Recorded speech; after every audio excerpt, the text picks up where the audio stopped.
Live from the House of LeMay Makeup and Dressing Room. Here comes Amber. Stop what you're doing. Here comes Amber. She's just doing what she can. Here comes Amber. Cue the spotlight. Here comes Amber with 2 drinks in her hand. The matriarch of fashion, secrets to her glasses, you can't look away. Ask her, does she do it? There's really nothing to it. She's got that feminine game. If you have a party, or if you're feeling naughty, call up the House of LeMay. Here comes your favorite gal. Here comes your queen. Here comes your talk of town. And we're live tonight. The music starts playing. It's time for cabaret on Amber Live tonight. Ladies and gentlemen, please turn off all cell phones and get ready for your host, Amber LeMay.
Wait, there's more Provincetown clips coming up, and some stories too, the ones that we can tell.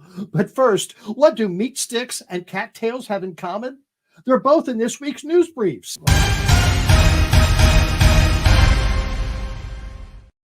Now, if I've said it once, I've said it 1,000 times. I'm not a size queen, but I can be impressed, especially when it comes to meat sticks. And no one has a bigger meat stick than Wenzel's Farm of Marshfield, Wisconsin. The meat company recently celebrated its 75th anniversary by making the world's longest meat stick, measuring 314 feet long. 314 feet! That's longer than a football field. The meat stick was unfurled at a Wenzel's Park in Marshfield and was then measured by a Guinness World Records adjudicator, and then was declared as the new world record. The meat stick was then cut into portions and served to attendees. Again, I'm not a size queen, but I can be impressed even when it comes to cat tails. Singus holds the Guinness World Record for longest tail on a domestic cat ever at 17.58 inches long. That's almost 1.5 times the length of a football. However, Cygnus died in a house fire in 2017. So why am I telling you this now? Well, there's a new record holder for longest tail for a living cat, and that record belongs to Altar, a half-brother of Singus. William John Powers of Farmington Hills, Michigan, shown here with Altair, owned Singus when the tragic fire had occurred. After the death of Singus, it took Powers a while before he was ready to have another cat in his life. When he was ready, the woman who bred Singus let him know that a litter had been born and there was a silver male kitten who was the half-brother of Singus. Powers had to have him. Altair's tail is about 1.5 inches shorter than his dead brother's, but he's still in the Guinness Book of World Records. And Altair isn't the only record holder in the Powers house. His Savannah cat, Fenrir, is the tallest living domestic cat at 18.83 inches tall. Oh, world record meat sticks and cattails. I'm impressed. And that's this week's news briefs.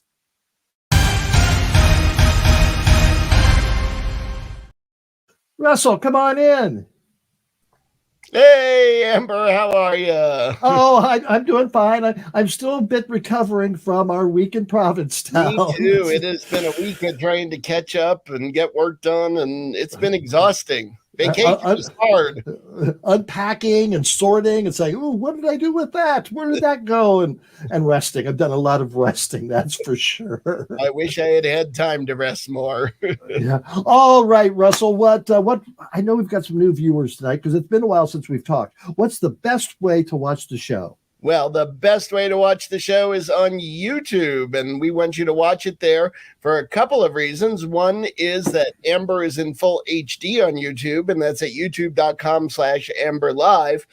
And we have a chat room that goes during the show on YouTube, and we want you to go to the chat room and talk with us, talk with your friends, and just make the show even more fun by making it interactive. But I do want to mention we've got a great TikTok, an Instagram, a Facebook page, and an incredible website at amberlive.tv, so don't miss out on any of it. And if you can't watch Amber, you can always listen to the interviews on the Amber Live interviews. I pull them out of the show and put them up as a podcast each week, and they're available anywhere you find great podcasts. So there's some people say, I don't want to look at Amber, but I don't mind listening to her. So the podcasts are the best way to do that. For people like that, there you go. All right, Russell, what else do you want to talk about? Well, so many things. But first, I want to talk about the Bustiers, and we love our Bustiers. They're the people who help us keep this show going, and we have expenses every month, every week for some of them. So it would be a great help if you guys could become a Bustier if you're not, and you can do that by using that Venmo at RJD Pro, or go to amberlive.tv and look for the donate button, support Amber Live, because all of your support goes a long way to help us keep going. I love looking at that list because not only are there friends of ours from 30, 40 years ago, but a lot of our past guests have donated to us, and our friends that just say, hey, I like watching you every week. What number show is this, Russell? 162, I think. 162 episodes. Wait, 163. 163. Boy, time flies when you're having fun. We've done 163 episodes of Amber Live since March 22nd, 2020. So if you've watched a couple of those and enjoyed it, toss some coin. That'd be great. Anything you can do to help would be a great help, and we want to thank you all. And there is one other thing you can always do, and I've been mentioning this. I don't have pictures of them, so you're going to have to go look at them. Go to amberlive.tv, and these are some new products shown here, but we have 4 brand new products that I just put up this week. They are out there. You're going to love them. They're a lot of fun. So go get yourself some Amber Live merch, and you can show off to all your friends how much you love Amber Live. All right, Russell. Now tell us about this week's guest. Oh, my goodness. This week's guest is Chip Cordelli, and Chip came to us through Dwayne. He's a friend of his, and Chip is an incredible guy who lives here actually, I think he's in Connecticut now, but he used to live in New York, and he's very into vintage and design and style, and he has a couple of shops, I think, on eBay and Etsy, and you can also find him online at his Instagram, and it's so much fun to listen to. He has incredible stories from his young days when he was in New York, right up till now, when he's talking about Barbie and the Barbie movie and Barbie collectibles. So yes, and he has a very special Barbie collectible that he talks about and shows us. So you want to see that. So let's get that interview started right now. As an East Village Club Kid scene maker from back in the 70s, including partying at Studio 54 at the age of 15, Chip Cordelli has parlayed his design skills into creating display windows, as well as becoming a resource for magazines such as Real Simple, Redbook, In Style, The New York Times, and others. A stylist, he has spent decades shopping for clients at some of the most notable mansions in New York City, Long Island, Connecticut, or most anywhere he can bring his discerning eye. His Instagram tagline tells us he's a prop stylist, amateur photographer, and vintage clothing dealer living the high life in New York City. We have a lot to talk about, but first, here's a video.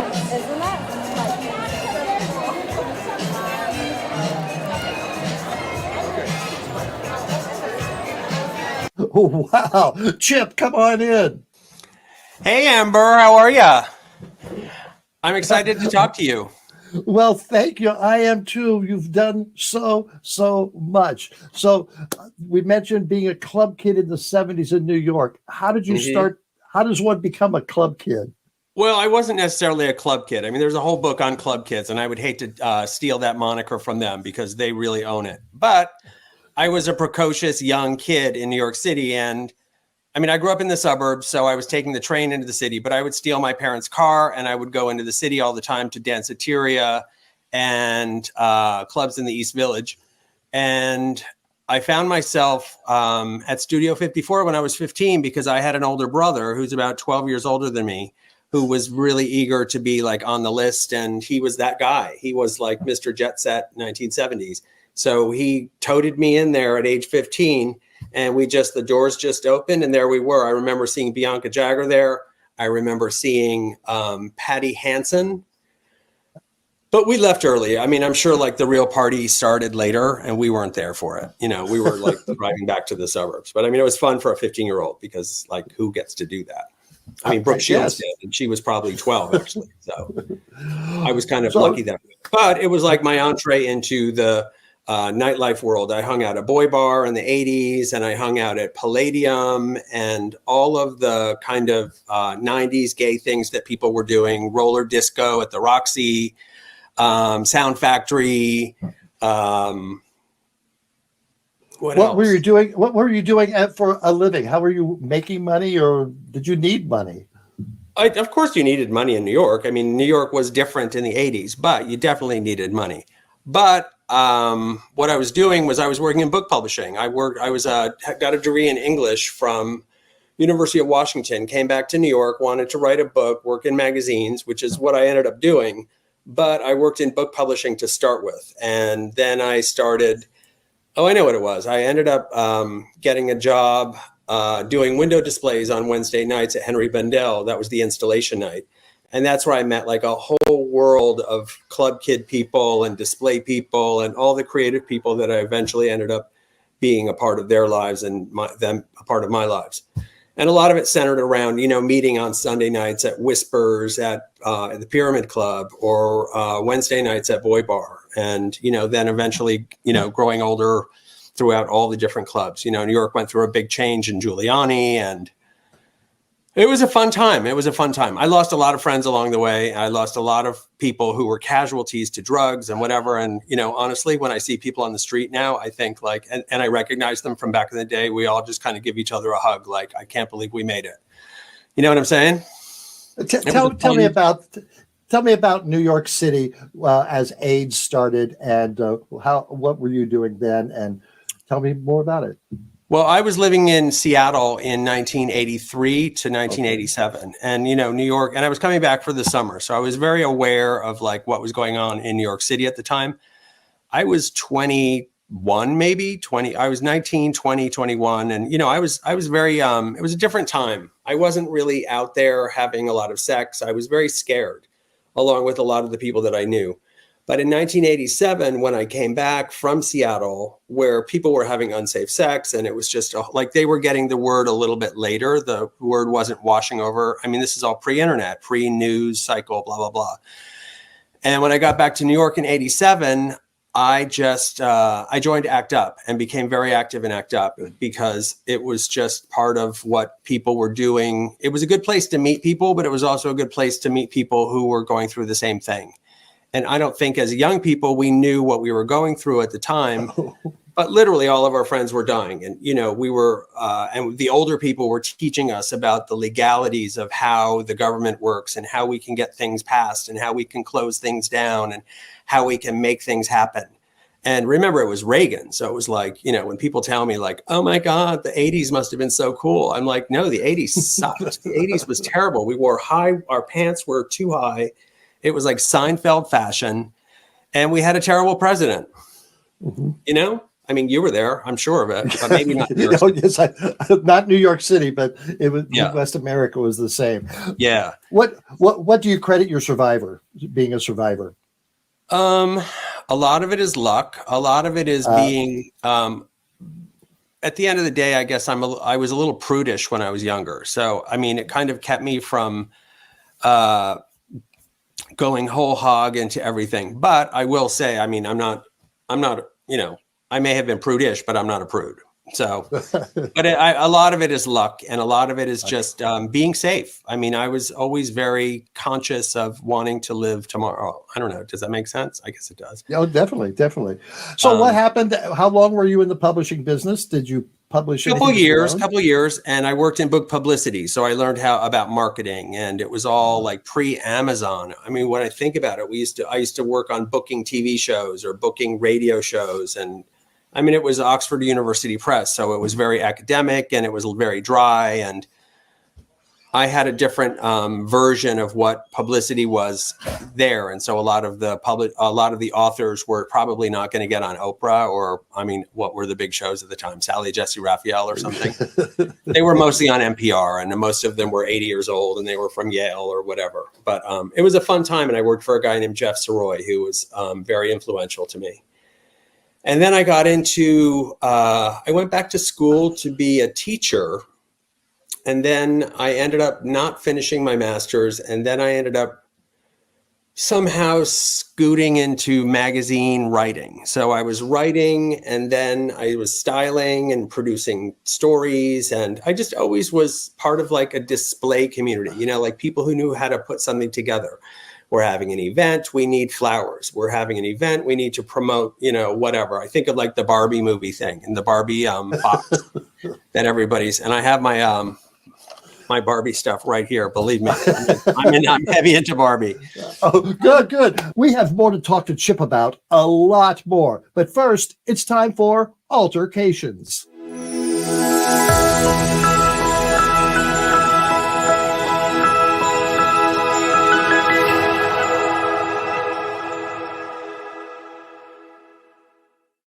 Is our response to the laws, both passed and proposed, falsely condemning the drag community for grooming and molesting children.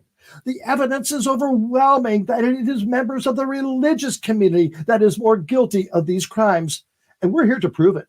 Let's look at Jacob Oldham, who was arrested in July and charged with 2 counts of soliciting sexual exploitation of a minor, according to the Hendersonville, Tennessee police. At the time, Oldham was executive director of a Christian sports ministry called Full Count. Neil Pereira, a Catholic priest in Peterborough, Ontario, was charged with sexual assault and 2 counts of sexual interference. Now, sexual interference is when a person, for a sexual purpose, touches directly or indirectly with a part of the body or with an object, any part of the body of a person under the age of 16 years. Don't do that. An Ohio pastor, Dennis Lafferty, pled guilty to 2 counts of gross sexual imposition and 1 count of sexual imposition. Did I mention that this was with his own daughters? Lafferty was the pastor of the Thompson United Methodist Church in Chardon, Ohio. I bet his daughters would have much rather enjoyed a drag queen story hour. And that's this week's Altar-Cations.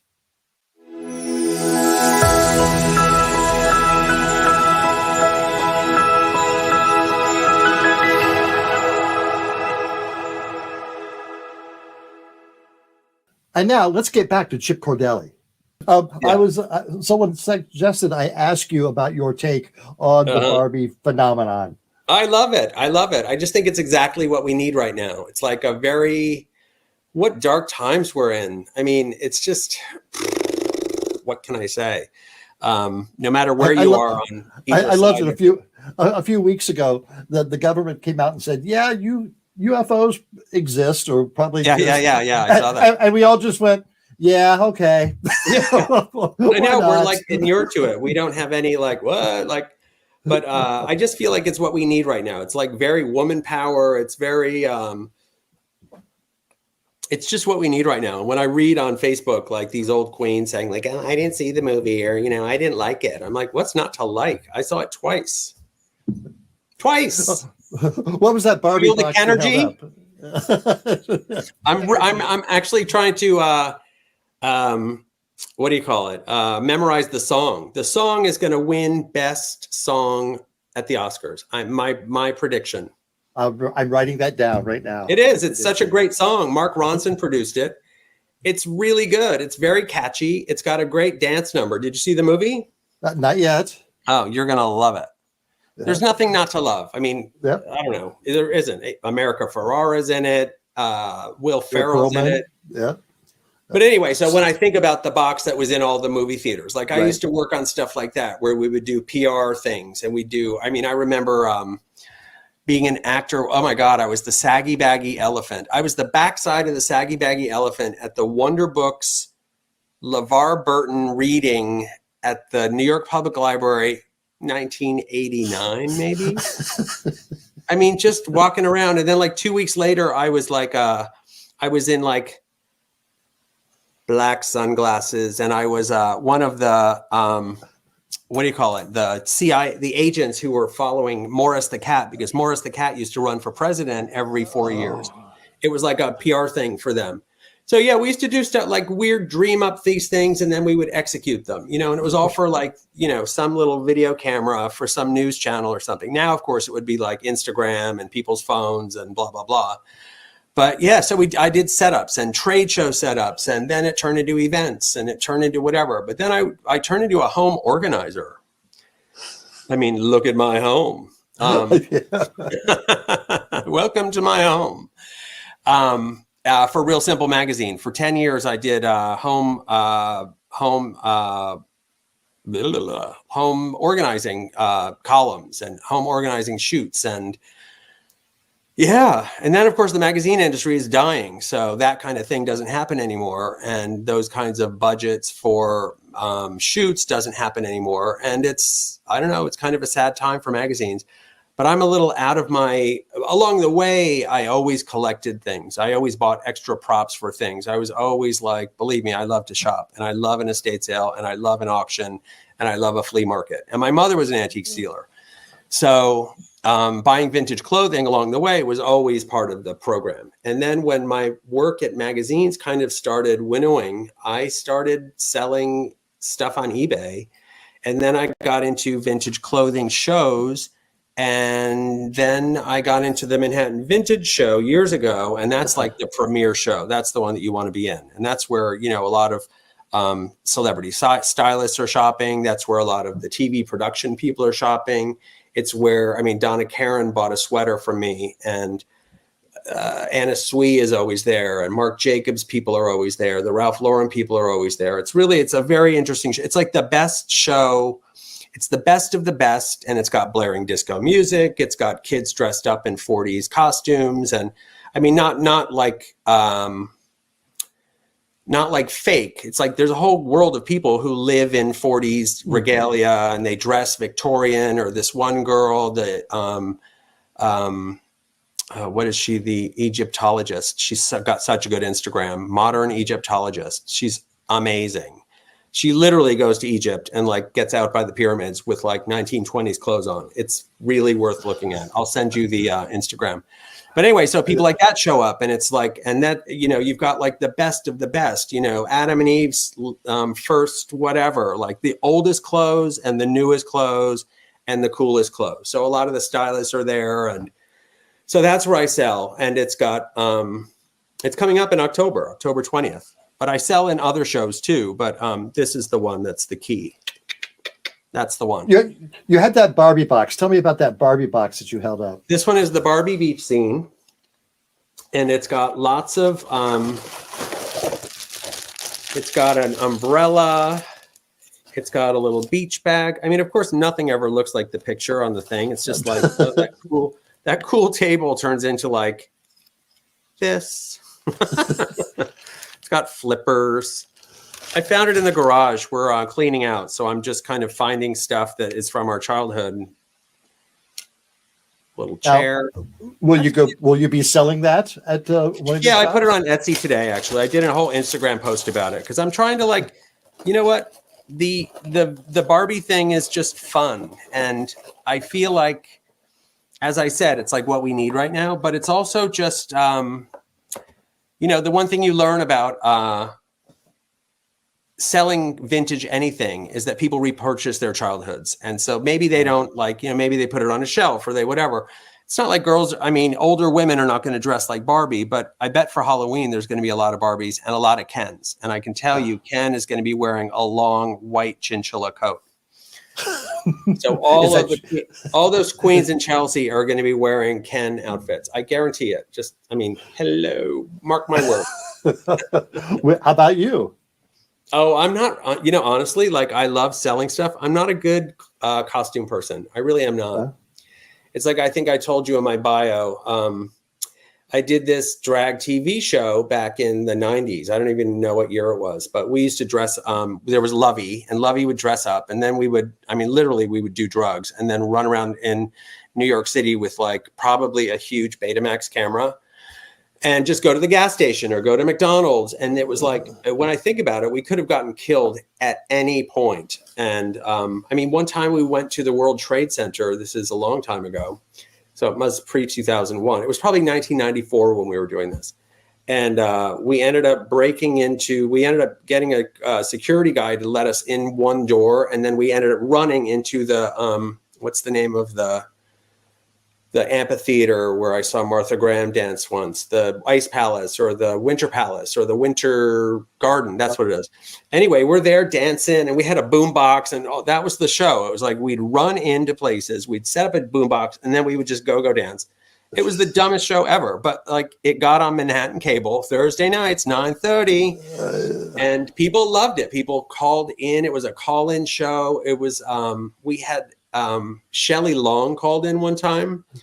I wish I had the tapes, honestly. Like they're probably in some archive at Manhattan Cable, but there's a couple on YouTube, Lovey TV, Thursday nights, 9:30, with Cheryl McKenzie and me. But I was always like really shy, and we would buy wigs. We'd buy these Orthodox wigs at the by the Pound Place in Brooklyn, and we would turn them backwards. Then we would backcomb them, and we would just make these huge beehives. And we didn't speak. Lovey didn't let us talk. So it was Cheryl McKenzie and me. And then we just didn't talk. We were just kind of mute with our sunglasses on and just kind of being goofy. But it was fun. It was a fun time. Why was I telling you about that? Oh, who knows? We get off on tangents. I love listening to it, though. We still have one more segment of Chip Cordelli, but first, I got to talk about Provincetown. What a week of fun that we had. The weather wasn't ideal. It was pretty cloudy and rainy most of the days we were there, but that did not stop us from having a good time. No, it didn't. One of my favorite things about Provincetown is going to see the shows. And I saw 5 great shows. One of them was from the Provincetown Theater Guild, and they did a performance of The Fantastics. And it was different than the past productions I had seen because they had, instead of 2 fathers, they had 2 mothers. And instead of a boy-girl couple, they had 2 boys. And they were helped by the original author of the show, Tom Jones, who just happened to pass away like 2 weeks before the show opened. But it was a really touching performance and really, really enjoyed it. Then on Sunday morning, we went to brunch with Miss Conception, and she took us to church. That girl was working it on Sunday morning, up and down, screaming, changed her outfits like 7 times. She was just hysterical. And what pipes on that girl? And she could move too. And she's been on the show. We hope to have her back. Also, we went to see our good friend, Miss Richfield. Oh, we love Miss Richfield. She's been on the show several times and just made a really nice comment about the House of LeMay while we were there and things that we do here on Amber Live. And then we saw Varla Jean Merman. I mean, between Varla Jean and Miss Richfield, they are the royalty of Provincetown. And it was just a dynamic show that we saw with Varla Jean. And then we closed out the week with Ginger Minge. You saw her a couple of weeks ago here on this show, and she belted out those Broadway tunes like nobody's business. She's got a book coming out, and we're going to have her on the show to talk about that as well.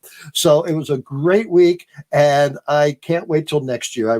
We with the same group of guys that we are always with and very supportive. Oh, what did I mean? We also went to the parade. Yes, of course. The biggest thing of all was the parade, and it was great. I dressed up, and you'll see who I was later on. The Land of the Toys was the theme, and it was nice because people said, "Hey, Amber," they stopped and said, "Hey, I watch your show," or "Amber, it's good to see you again," because this was, I think, my 10th or 11th year down there, so people are starting to recognize me. That's nice too. So a great time. Can't wait for next year. Hey, Russell, come on in. Hey, Amber, we have a whole bunch of TikToks that we're going to run now from Ptown. All right, let's see them. Here they are.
sure have much to say. But next week is our culture night. What happened? Wait a minute. Hang on.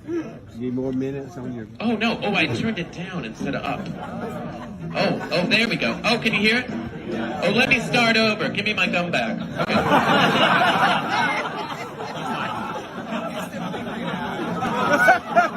Ladies, the minutes will soon be read today.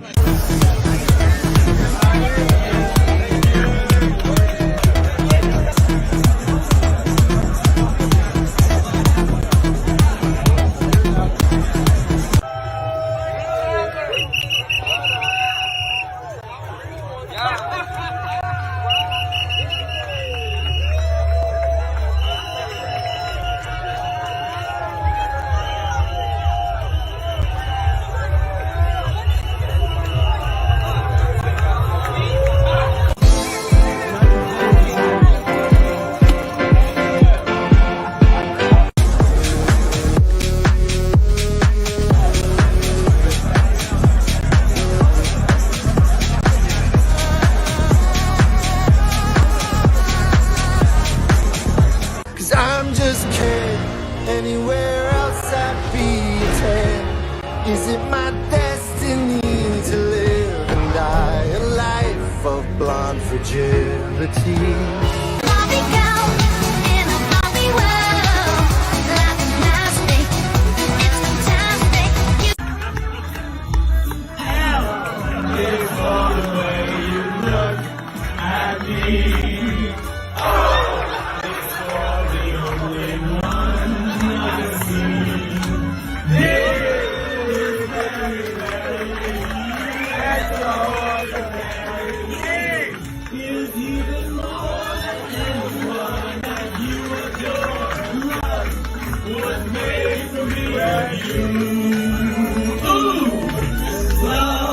Was made from me and you, and you, and you, and you.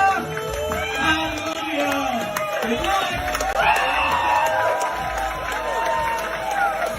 Gorgeous, gorgeous, gorgeous girls.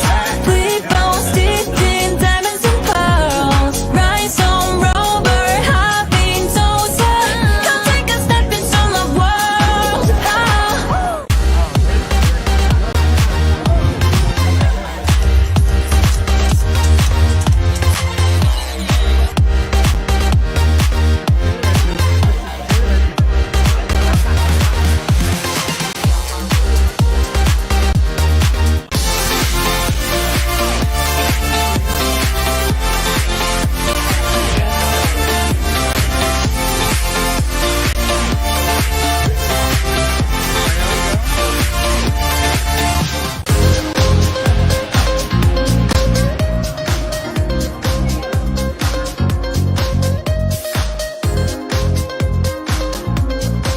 Could you figure out who I was there in that last picture with the Boston Globe?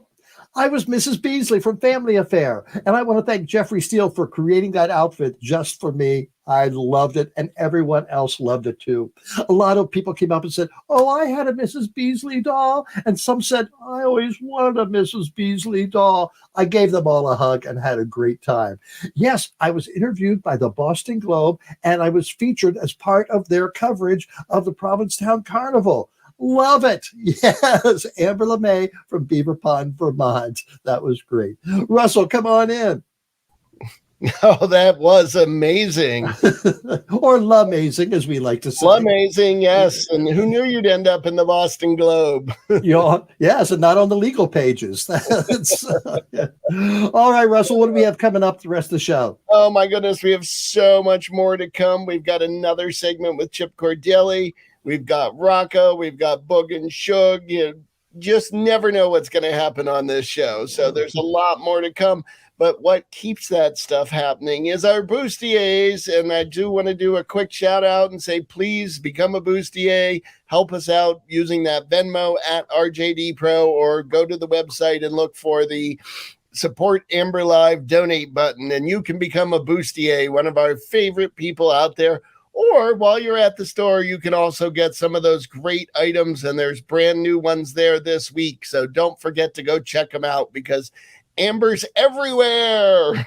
You know, if everyone watching right now would give us $5, we'd be happy. That would be great. I'd be happy. Really would be helpful. So, Yes, it would. All right. So let's get back to that last part of the interview with Chip Cordelli. All right. Yeah. So you collect things, you resell things. What I was saying about people repurchasing their childhoods. Yes. And it's just true. I mean, you know, you'll see pink is going to be a big color going forward. I mean, I'm not the oracle when it comes to saying stuff like this, but like, you know, and I knew this a year ago when I heard the Barbie movie was coming out. So I've been collecting Barbie dresses and Barbie stuff. And I have a pink mink coat that's going to come to the Manhattan Vintage Show in October. I mean, there's stuff. I mean, it's really easy to see where fashion is going to go, especially with young people, because they have disposable incomes. It's the older people who are not, you know, they don't really latch on to stuff as much, especially in New York City. Everybody wears black. No one's all right. You said you put that Barbie box on Etsy today. How much are you asking for it? $38. Yeah. I just thought, you know what? It's like, it's cool. It's like, it's a fun thing. And why not? Right. I mean, there might be other ones on eBay for like $10 or something, but mine's 38. What can I tell you? I'm worth every penny of it. I like the picture. Is there something that you've wanted and you just haven't found it yet? In terms of vintage, like finding some grail? Anything.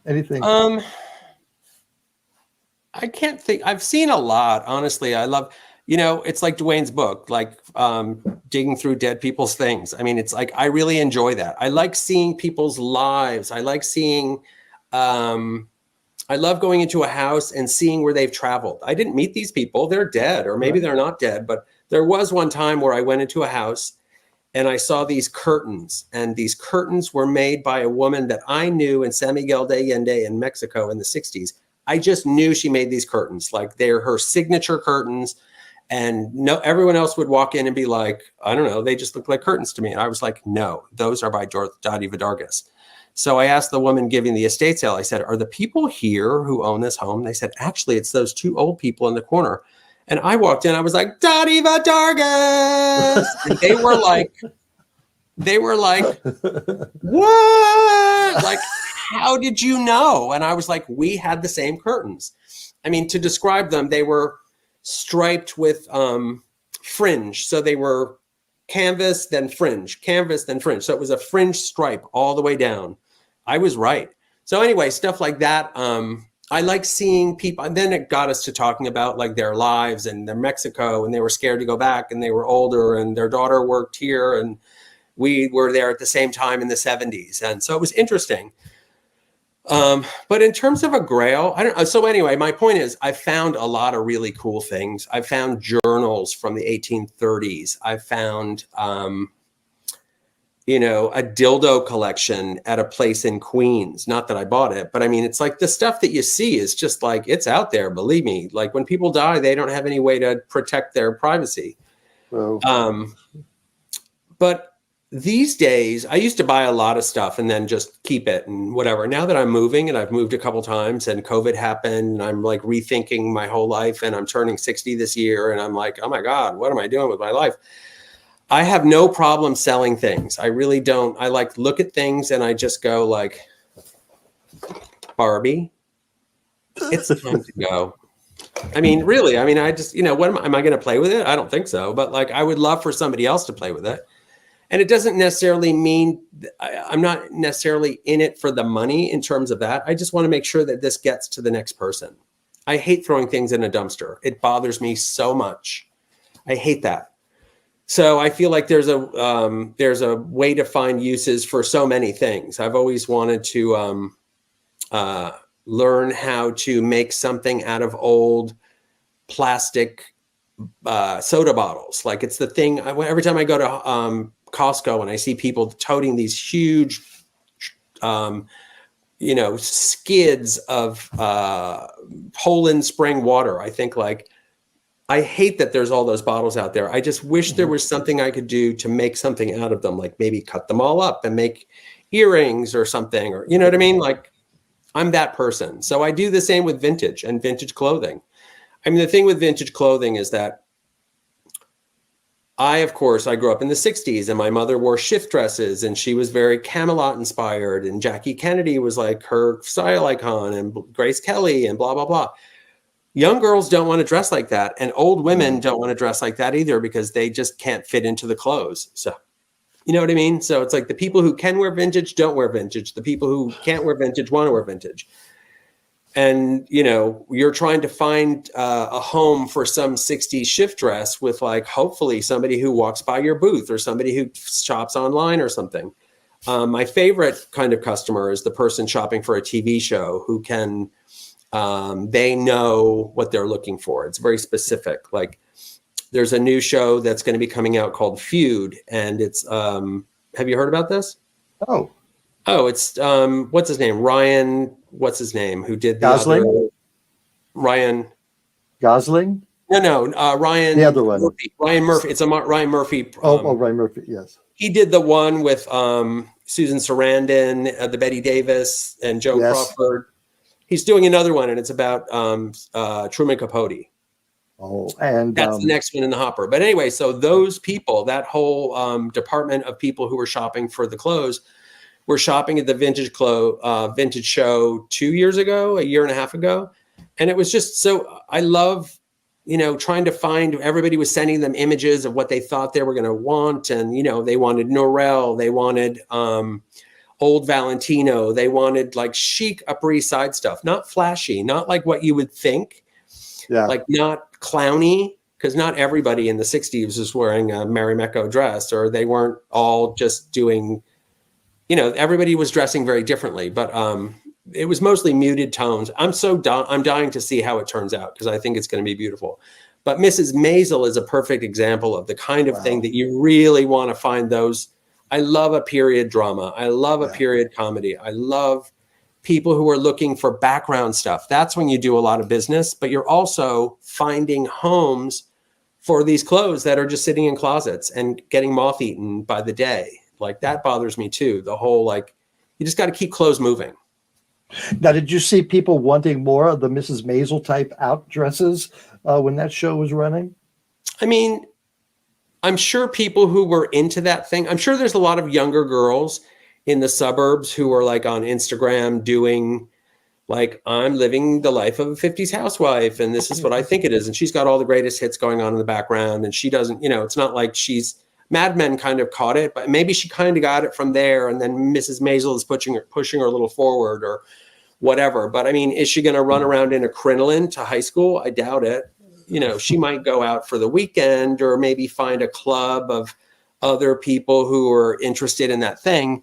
But I don't know that she's wearing it to school. I mean, I would love to see that. But there's a lot more, you'd be surprised, but there's a lot of more vintage clothing out there than there are people to wear it. So it's really about finding the best of the best. And hopefully that girl will find it, you know. But it's the period dramas that really help sell that thing. But Mad Men really changed. I mean, when I see the trajectory of, I call the look now very like Laurel Canyon. It's like Joni Mitchell strumming. And it's like this whole like outside of LA music industry 1968 thing. And that happened, that started kind of in the mainstream. I was thinking it already. But with Mad Men, when Megan goes and lives in LA alone and she's basically living in Laurel Canyon. And that whole like long bell bottom, divided leg, one piece things have become popular. And when I see girls at the vintage show, like the ones who shop there are really the top. You really can see the trends happening. I mean, you really can. I mean, and that's for the mainstream. I mean, honestly, my favorite trend that's happening now is with young people, and it's clowncore. Have you ever heard that term, clowncore? No, I haven't. It's funny because it's basically like, it's like a explosion of color. I mean, there really are people who are into clowncore, like they look clowny, but it's I don't know. I wish I'll try to find you some pictures to send of what clowncore is from the vintage show, and those people will shop for like just things that you think like nobody would buy. They're like, oh, this is a great layering piece for my clowncore look. And they don't call it clowncore, but I call it clowncore. I mean, they do. Okay. They're not running around going like, oh my God, I wish there was a clowncore store. It's like, it's not about that. It's about cobbling a look together that creates this bigger look. And of course, if somebody else has your exact look, it's like Club Kids in the 2000s or Disco 2000 or Michael Alec. It's like, it's that with like lots of makeup, and it's crazy, but I love it because those kids are spending money on vintage clothes. Just when you think it's only about Chanel suits and vintage Dior, it's about all this other stuff. Thank you so much for a fascinating conversation. Yes. And we will have you back because you've got many more stories to tell. Okay, good. And This I'm was ready fun. to listen to them. Oh, good, good. I hope I didn't go on Hope to too see long. you soon. Wow, I loved talking to Chip Cordelli. I want to thank Dwayne Scott Cerny for hooking us up with him. Thank you very much. Again, I want to thank Chip Cordelli for being on the show tonight. Russell for all the work he did with all those TikToks of Ptown, because I know we're all pretty tired right now. But thank you so much for joining us. We've got a great September lined up. Not only I've got several personal appearances, but we've got some great shows lined up too. So you don't want to miss anything. We've had a great summer. We can't wait for fall. See you next week. Hey, ever heard of a flashlight? Oh, yeah. My dad's got 3 or 4. He says he uses them all the time. What do they do? I don't know, but they sure seem to make him happy.